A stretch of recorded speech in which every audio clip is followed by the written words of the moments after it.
Seja muito bem-vindo ao canal Leitura Diária da Escola Bíblica Dominical. A paz do Senhor, meus amados irmãos. Aqui é a irmã Raquel Brito. É uma honra estar aqui com os irmãos. Mais um ano, mais um trimestre. Primeiro trimestre de 2025 das lições bíblicas CPAD. Teremos um tema bem relevante para os dias de hoje a respeito das heresias em defesa da fé cristã, combatendo as antigas heresias que se apresentam com nova aparência. Esse é o título do nosso trimestre. A nossa primeira lição diz assim, o título: Quando as heresias ameaçam a unidade da igreja. O nosso texto está na primeira carta de Paulo a Tito, no capítulo 3, versículo 10, que diz assim: Não insistir com o herege quanto mais. Nós vamos ler a versão Almeida, revista e corrigida, que diz: ao homem herege, depois de uma e outra admoestação, evitam. Ainda quero ler com os irmãos Almeida, revista atualizada, que diz: evita o homem faccioso, depois de admoestá-lo primeira e segunda vez. Ainda quero ler a nova tradução na linguagem de hoje, que diz: se uma pessoa causar divisões entre os irmãos na fé, aconselhe essa pessoa uma ou duas vezes, mas depois disso não tenha mais nada a ver com ela.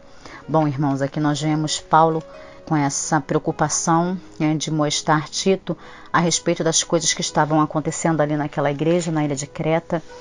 Paulo considera Tito como um filho, como ele diz no capítulo 1, iniciando a carta, verdadeiro filho na fé. Ele admoesta Tito a respeito de algumas coisas que precisavam ser ditas, a respeito de como o cristão deve andar, de como deve proceder.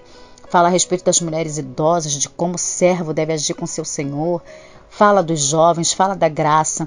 E quando ele fala, irmãos, a respeito desses homens que têm se levantado como herege ali dentro daquela igreja, no capítulo 1, versículo 16, ele diz: confessam que conhecem a Deus, mas negam-no com as obras, sendo abomináveis e desobedientes e reprovados para toda boa obra.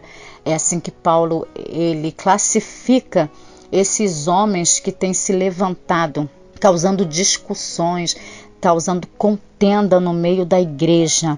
Hereges são líderes de pequenas facções no seio da igreja. Eles normalmente acreditam ser mais puros, mais santos, melhores representantes da religião cristã do que as outras pessoas. Eles causam divisões, irmão, no meio da igreja. São perturbadores, buscando glória, poder pessoais.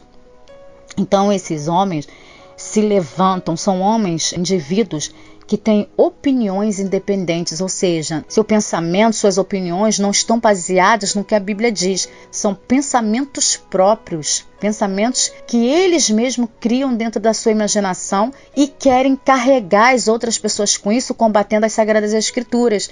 Então, Paulo, ele adverte Tito a respeito desses homens que têm se levantado, que são questões antigas e que continuam ainda até hoje, como diz o comentarista, com uma nova roupagem. São coisas que acontecem hoje no meio da igreja, homens que têm pensamentos contrários, que têm pensamentos diferentes e aí acabam gerando confusões, dissensões, contendas no meio da igreja, facções, criando grupos. É um grupo no meio de um grupo se levantando e causando muita contenda. Então Paulo fala para Tito: olha, foge dele. Evita, corrige uma, corrige duas e evita, sai fora, não fica dando ouvidos, não fica ali no meio dessas pessoas, porque como Paulo diz no versículo 11, olha, esse tal está pervertido e peca, estando já em si mesmo condenado. Então esse conselho de Paulo também serve para nós. Ele instruiu a Tito, instruiu a Timóteo também, na primeira carta que ele escreveu a Timóteo, no capítulo 1, no versículo 4, Paulo diz assim: nem se deem a fábulas ou genealogias intermináveis, que mais produzem questões do que edificação de Deus, que consiste na fé. Então, esse conselho, irmãos, também é para nós. Vamos fugir dessas contendas, vamos fugir desses hereges, vamos fugir, porque isso é embaraço. Quando a gente se envolve com esse tipo de pessoas, a gente fica embaraçado. E quando a gente vê, a gente está todo enrolado numa teia que a gente não consegue sair. Então fica o conselho para nós: não insista com herege, foge deles. Em nome de Jesus, amém?